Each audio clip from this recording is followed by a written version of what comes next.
Assalamualaikum warahmatullahi wabarakatuh. Perkenalkan, nama saya Nima Aini dengan NPM 24041010207 dari kelas E041. Pada video ini, saya akan menjelaskan tugas evaluasi akhir semester mata kuliah Teori Administrasi Negara.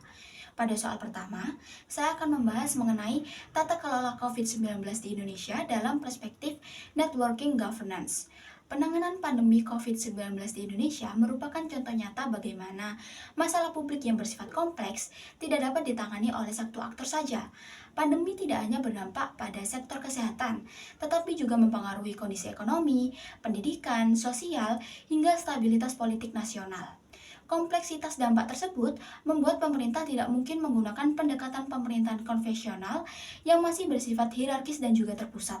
Oleh karena itu, penanganan COVID-19 di Indonesia lebih tepat dianalisis menggunakan konsep networking governance, yaitu suatu bentuk tata kelola di mana pemerintah, sektor swasta, dan juga masyarakat sipil terhubung dalam satu jejaring kebijakan untuk saling berbagi peran, sumber daya, dan juga tanggung jawab. Dalam teori administrasi publik, networking governance dipahami sebagai respon atas keterbatasan negara dalam menghadapi persoalan yang kompleks. Menurut Rhodes dan juga Cligent, pendekatan ini muncul ketika pemerintah tidak lagi memiliki kapasitas penuh untuk menyelesaikan masalah secara mandiri, baik dari sisi sumber daya, informasi, maupun juga keahlian. Nah, kondisi ini sangat relevan dengan situasi pandemi COVID-19 di Indonesia, di mana pemerintah menghadapi keterbatasan tenaga kesehatan, fasilitas rumah sakit, alat kesehatan, serta kebutuhan anggaran yang sangat besar. Situasi tersebut mendorong pemerintah untuk membangun jejaring kerjasama dengan berbagai aktor di luar birokrasi pemerintahan. Alasan utama COVID-19 ditangani dengan pendekatan networking governance adalah karena pandemi COVID-19 termasuk dalam kategori wicked problem, yaitu masalah publik yang kompleks, dinamis, dan tidak memiliki solusi tunggal. Nah, pemerintah tidak hanya dituntut untuk menekankan angka penularan, tetapi juga harus menjaga stabilitas ekonomi, menjamin perlindungan sosial, dan memastikan keberlanjutan kehidupan masyarakat. Kompleksitas ini menuntut pemerintah tidak mungkin bekerja sendiri. Selain itu, sistem pemerintahan Indonesia yang bersifat desentralistik menuntut keterlibatan pemerintah daerah dalam implementasi kebijakan. Pemerintah pusat memang memiliki kewenangan dalam penetapan kebijakan nasional, tetapi pelaksanaannya sangat bergantung pada kapasitas dan kondisi masing-masing daerah, sehingga diperlukan jejaring koordinasi antara pemerintah pusat dan juga pemerintah daerah. Dalam jejaring tata kelola COVID-19, pemerintah pusat berperan sebagai aktor utama yang menetapkan arah kebijakan melalui pembentukan Satgas COVID-19. Namun, dalam perspektif networking governance, pemerintah pusat tidak bertindak sebagai satu-satunya pelaksana, melainkan sebagai koordinator jejaring yang menghubungkan berbagai aktor. Seperti pemerintah daerah yang kemudian berperan sebagai aktor implementatif yang menerjemahkan kebijakan pusat sesuai dengan kondisi lokal, mengelola fasilitas kesehatan daerah, serta melakukan pelacakan dan edukasi kepada masyarakat. Nah, hal ini menunjukkan bahwa pemerintah daerah bukan sekedar objek kebijakan, tetapi juga bagian aktif dari jejaring tata kelola pemerintahan. Selanjutnya, ada tenaga kesehatan dan juga institusi kesehatan. Baik rumah sakit pemerintah maupun juga swasta juga menjadi aktor kunci dalam jejaring tersebut. Mereka berperan sebagai ujung tombak penanganan pasien COVID-19, pelaksanaan vaksinisasi, serta penyedia data dan informasi lapangan yang penting untuk evaluasi kebijakan. Di sisi lain, sektor swasta juga dilibatkan secara aktif, khususnya dalam produksi dan distribusi vaksin, alat kesehatan, APBD, serta pengembangan teknologi informasi seperti aplikasi Peduli Lindungi. Selain itu, masyarakat sipil juga memiliki peran yang sangat penting dalam tata kelola COVID-19. Organisasi keagamaan, LSM, komunitas lokal, relawan, dan media masyarakat massa berkontribusi dalam edukasi publik, distribusi bantuan sosial, serta pengawasan terhadap kebijakan pemerintah. Dalam konsep networking governance, masyarakat sipil berfungsi sebagai penguat legitimasi kebijakan karena mereka menjadi penghubung langsung antara kebijakan pemerintah dan kondisi realitas sosial di masyarakat. Tanpa keterlibatan masyarakat sipil, kebijakan penanganan COVID-19 akan sulit diterima dan dijalankan secara efektif. Meskipun melibatkan banyak aktor, penerapan networking governance dalam penanganan COVID-19 di Indonesia tidak lepas dari berbagai hambatan. Salah satu hambatan utama adalah lemahnya koordinasi antar aktor, terutama antara pemerintah pusat dan juga pemerintah daerah. Perbedaan kebijakan terkait pembatasan aktivitas masyarakat menunjukkan masih adanya ego sektoral dan ego kewenangan. Selain itu, terdapat ketimpangan kapasitas antar daerah, di mana tidak semua daerah memiliki fasilitas kesehatan dan sumber daya manusia yang memadai. Ketimpangan ini menyebabkan jejaring tata kelola tidak berjalan secara seimbang. Hambatan lain yang cukup signifikan adalah masalah integrasi data dan informasi. Perbedaan data COVID-19 antara pusat dan daerah menimbulkan kebingungan publik serta menyulitkan pengambilan keputusan berbasis bukti. Selain itu, rendahnya kepercayaan dan kepatuhan masyarakat terhadap kebijakan pemerintah juga menjadi tantangan serius. Dalam teori networking governance, kepercayaan merupakan modal utama agar jejaring dapat berjalan efektif. Ketika kepercayaan publik rendah, maka kolaborasi antar aktor menjadi rapuh dan kebijakan sulit diimplementasikan. Model networking governance yang berkembang di dalam penanganan COVID-19 di Indonesia dapat dikategorikan sebagai state-led network governance atau hybrid network, yaitu pemerintah tetap memegang kendali utama melalui regulasi dan kebijakan, tetapi keberhasilan pelaksanaannya sangat bergantung pada aktor non-pemerintah. Nah, model ini tidak sepenuhnya kolaboratif karena pemerintah masih dominan, namun juga tidak sepenuhnya hierarkis karena membutuhkan kerjasama lintas sektor. Dengan kata lain, Indonesia menerapkan bentuk networking governance yang dikendalikan oleh negara, tetapi bukan networking governance secara murni. Jadi, secara keseluruhan, penanganan COVID-19 di Indonesia mencerminkan penerapan networking governance karena melibatkan banyak aktor yang saling bergantung dalam satu jejaring tata kelola pemerintahan. Kompleksitas masalah, keterbatasan kapasitas negara, serta sistem pemerintahan yang desentralistik menjadi faktor utama penggunaan pendekatan ini. Namun, praktik networking governance tersebut masih menghadapi berbagai tantangan berupa lemahnya koordinasi, ketimpangan kapasitas, dan rendahnya kepercayaan publik. Pengalaman pandemi ini memberikan pelajaran penting bahwa keberhasilan tata kelola berbasis jejaring tidak hanya ditentukan oleh banyaknya aktor yang terlibat, tetapi juga oleh kualitas koordinasi, transparansi, dan kepercayaan antar aktor dalam menghadapi krisis berskala nasional. Selanjutnya, soal kedua, saya akan membahas mengenai program Kader Surabaya Hebat dalam perspektif New Public Governance. Program Kader Surabaya Hebat atau disebut dengan KSH dalam penanganan stunting dapat dianalisis secara tepat menggunakan paradigma New Public Governance atau disebut dengan NPG, karena program ini menunjukkan pergeseran tata kelola kebijakan dari pendekatan pemerintah yang bersifat hierarkis menuju pendekatan kolaboratif dan berbasis jejaring. Nah, permasalahan stunting merupakan masalah publik yang kompleks dan multidimensional, sehingga tidak dapat diselesaikan hanya oleh pemerintah sebagai aktor tunggal. Dalam konteks ini, pemerintah Kota Surabaya melibatkan kader berbasis masyarakat sebagai mitra untuk menjangkau langsung keluarga sasaran.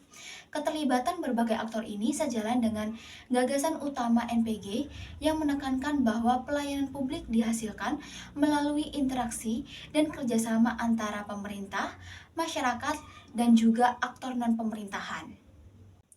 Dalam paradigma New Public Governance, masyarakat diposisikan sebagai co-producer layanan publik, dan hal ini tercermin jelas dalam peran kader Surabaya Hebat. Kader tidak hanya menjalankan perintah dari pemerintah, tetapi terlibat aktif dalam pendataan balita dan ibu hamil beresiko stunting, memberikan edukasi gizi dan pola asuh, serta melakukan pendampingan keluarga secara berkelanjutan. Peran ini menunjukkan bahwa upaya pencegahan stunting di Surabaya tidak semata-mata diberikan oleh pemerintah, melainkan diproduksi bersama antara pemerintah dan juga masyarakat. Dengan kedekatan sosial yang dimiliki kader, proses pendampingan menjadi lebih kontekstual dan mudah diterima oleh keluarga sasaran. Pemerintah Kota Surabaya dalam program Kader Surabaya Hebat berperan sebagai fasilitator, bukan sebagai pengendali tunggal kebijakan. Pemerintah menyediakan kerangka kebijakan, pelatihan kader, dukungan anggaran, serta koordinasi lintas sektor dengan puskesmas, PKK, dan perangkat wilayah. Sementara itu, kader berfungsi sebagai penghubung antara kebijakan pemerintah dan kondisi real di lapangan. Pembagian peran ini mencerminkan prinsip shared responsibility dalam New Public Governance, di mana keberhasilan kebijakan sangat bergantung pada sinergi antar aktor. Selain itu, penerapan program Kader Surabaya Hebat juga menonjolkan pentingnya jejaring dan kepercayaan sebagai model sosial. Kader yang berasal dari lingkungan setempat memiliki legitimasi yang lebih kuat dibandingkan dengan aparat birokrasi formal. Dalam perspektif NPG, kepercayaan ini menjadi kunci agar kolaborasi berjalan efektif. Hubungan yang berbasis kedekatan sosial memungkinkan kader membangun komunikasi yang lebih persuasif dan berkelanjutan. Namun demikian, penerapan paradigma New Public Governance dalam program Kader Surabaya Hebat tidak lepas dari berbagai hambatan. Salah satu hambatan utama adalah adanya ketimpangan kapasitas kader baik dari segi pemahaman isu stunting maupun keterampilan komunikasi. Selain itu, beban kerja kader yang cukup besar seringkali tidak diimbangi dengan insentif yang memadai sehingga berpotensi menurunkan motivasi dan keberlanjutan program. Di sisi lain, koordinasi antar aktor khususnya antara kader, puskesmas, dan OPD terkait belum selalu berjalan optimal, terutama dalam pertukaran data dan tindak lanjut kasus. Hambatan lainnya adalah partisipasi masyarakat yang belum rata. Tidak semua keluarga sasaran memiliki kesadaran dan komitmen yang sama dalam upaya pencegahan stunting, sehingga mempengaruhi efektivitas pendampingan. Selain itu, meskipun program ini berbasis kolaborasi, Kader Surabaya Hebat masih sangat bergantung pada dukungan pemerintah kota yang menunjukkan bahwa praktik New Public Governance yang diterapkan masih bersifat state-led, belum sepenuhnya mandiri sebagai jejaring komunitas. Jadi, secara keseluruhan, program Kader Surabaya Hebat mencerminkan penerapan paradigma New Public Governance dalam penanganan stunting di tingkat lokal melalui pelibatan multi-aktor, partisipasi masyarakat sebagai co-producer, dan peran pemerintah sebagai fasilitator. Meskipun demikian, untuk memperkuat penerapan NQG secara substantif, diperlukan peningkatan kapasitas kader, penguatan koordinasi sejaring, serta upaya berkelanjutan untuk membangun partisipasi dan kepercayaan masyarakat. Program ini dapat menjadi contoh praktik tata kelola kolaboratif yang baik apabila hambatan-hambatan tersebut dapat diatasi secara sistematis. Dan yang terakhir, soal ketiga, saya akan membahas mengenai mengapa paradigma New Public Governance menjadi solusi dibandingkan dengan paradigma yang lain. Perkembangan paradigma administrasi publik menunjukkan bahwa cara pemerintah mengelola kebijakan dan pelayanan publik terus berubah mengikuti dinamika masyarakat. Pada awalnya, pengelolaan sektor publik didominasi oleh Old Public Administration atau OPA yang menekankan birokrasi, hierarki, dan kepatuhan pada aturan. Pendekatan ini cukup efektif dalam menjaga keteraturan dan kepastian hukum, tetapi menjadi kurang relevan ketika masyarakat semakin kompleks dan kebutuhan publik semakin beragam. Proses yang kaku dan top-down membuat pelayanan publik seringkali lambat, tidak responsif, dan minim partisipasi dari masyarakat. Nah, sebagai respon atas kelemahan paradigma tersebut, muncul paradigma baru yaitu New Public Management atau NPM yang mengadopsi prinsip manajemen sektor swasta seperti efisiensi, kinerja, dan orientasi hasil. Nah, NPM mendorong pemerintah agar lebih efisien, inovatif, dan berorientasi pada penggunaan layanan. Namun dalam praktiknya, NPM juga menuai kritik karena terlalu menekankan logika pasar dan kompetisi. Banyak masalah publik tidak dapat diselesaikan hanya dengan mekanisme pasar, terutama persoalan yang menyangkut keadilan sosial, solidaritas, dan kepentingan kolektif. Dalam kondisi inilah, paradigma New Public Governance atau NPG muncul sebagai solusi teoritik dan praktis. Secara teoritik, NPG melihat negara bukan sebagai aktor tunggal yang serba mampu, melainkan sebagai bagian dari jejaring aktor yang saling bergantung satu sama lain. Menurut Osborne, pelayanan publik merupakan hasil dari interaksi antara pemerintah, sektor swasta, dan masyarakat sipil. Paradigma ini menekankan bahwa kebijakan publik tidak hanya soal siapa yang paling efisien, tetapi bagaimana berbagai aktor dapat bekerja sama untuk menyelesaikan masalah publik yang kompleks. Keunggulan utama New Public Governance terletak pada kemampuannya menangani wicked problems, yaitu masalah publik yang bersifat kompleks, lintas sektor, dan tidak memiliki solusi tunggal. Masalah seperti kemiskinan, stunting, perubahan iklim, dan pandemi tidak dapat diselesaikan dengan pendekatan birokratis murni maupun mekanisme pasar semata. Nah, NPG menawarkan pendekatan kolaboratif yang memungkinkan pertukaran sumber daya, pengetahuan, dan kewenangan antar aktor. Pemerintah dalam paradigma ini berperan sebagai fasilitator dan koordinator, bukan sebagai pengendali penuh kebijakan. Selain itu, New Public Governance menempatkan partisipasi masyarakat dan co-production sebagai elemen kunci. Masyarakat tidak lagi diposisikan sebagai objek pelayanan, tetapi juga sebagai mitra aktif dalam proses perumusan dan pelaksanaan kebijakan. Keterlibatan ini meningkatkan legitimasi kebijakan karena masyarakat merasa memiliki dan ikut bertanggung jawab atas hasil kebijakan tersebut. Berbeda dengan OPA yang minim partisipasi dan NPM yang cenderung memposisikan warga sebagai pelanggan, NPG memandang warga sebagai aktor kolektif dalam tata kelola publik. Contoh empiris pertama adalah pelayanan administrasi kependudukan berbasis digital seperti layanan Klampit New Generation di Kota Surabaya. Dalam pelayanan ini, pemerintah tidak lagi menjadi satu-satunya aktor penyedia layanan, melainkan membangun jejaring dengan sektor swasta sebagai penyedia teknologi, operator sistem informasi, serta masyarakat sebagai pengguna aktif. Pemerintah berperan sebagai regulator dan penjamin keabsahan dokumen, sedangkan sektor swasta mendukung dari sistem dan infrastruktur digital. Sementara masyarakat berperan sebagai co-producer dengan mengunggah data secara mandiri dan memberikan umpan balik layanan. Pola ini mencerminkan New Public Governance karena kualitas pelayanan publik ditentukan oleh kolaborasi dan interaksi antar aktor, bukan hanya oleh kinerja birokrasi internal. Contoh kedua adalah pelayanan kesehatan di tingkat komunitas melalui puskesmas, khususnya dalam program promotif dan preventif seperti imunisasi, posyandu, dan edukasi masyarakat. Nah, puskesmas bekerja sama dengan kader kesehatan, tokoh masyarakat, dan organisasi lokal untuk menjangkau masyarakat secara efektif. Dalam konteks ini, pemerintah berperan sebagai koordinator dan fasilitator kebijakan kesehatan, sementara masyarakat terlibat aktif dalam pelaksanaan dan keberlanjutan layanan.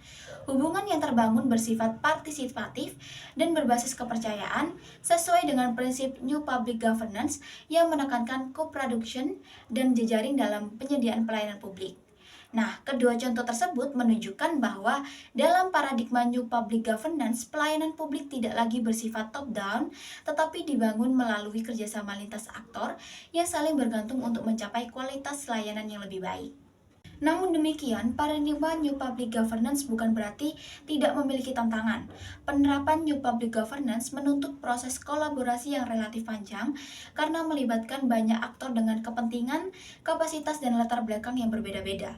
Kondisi ini membuat koordinasi menjadi lebih kompleks baik dalam penyamaan persepsi, pembagian peran, maupun pengambilan keputusan bersama. Selain itu, keberhasilan kolaborasi sangat bergantung pada tingkat kepercayaan antar aktor yang tidak dapat dibangun secara instan dan seringkali terhambat oleh pengalaman konflik atau ketidakselarasan kepentingan di masa lalu. Di sisi lain, jejaring dalam New Public Governance juga menyimpan risiko ketimpangan kekuasaan, di mana aktor-aktor yang memiliki sumber daya lebih besar, baik dari ekonomi, politik, maupun informasi, berpotensi mendominasi proses kebijakan dan menggeser kepentingan publik. Jika tidak dikelola dengan baik, kondisi ini justru dapat melemahkan prinsip inklusivitas dan partisipasi masyarakat. Oleh karena itu, pemerintah tetap memegang peran strategis sebagai fasilitator dan penjaga tata kelola, bukan sebagai aktor dominan, untuk memastikan bahwa proses kolaborasi berjalan secara seimbang, transparan, dan akuntabel, serta tetap berorientasi pada kepentingan publik. Jadi, secara keseluruhan, paradigma New Public Governance menjadi solusi dibandingkan paradigma-paradigma yang lain, karena lebih mampu menjawab kompleksitas masalah publik modern. New Public Governance mengatasi kelemahan Old Public Administration yang kaku dan New Public Management yang terlalu berorientasi pasar dengan menawarkan pendekatan kolaboratif, partisipatif, dan berbasis jejaring. Dengan melibatkan banyak aktor dan mendorong co-production layanan publik, NPG menghasilkan kebijakan yang lebih adaptif, legitim, dan berkelanjutan. Meski demikian, keberhasilan penerapannya sangat bergantung pada kapasitas institusional, pemerintah, dan kualitas kolaborasi antar aktor yang terlibat.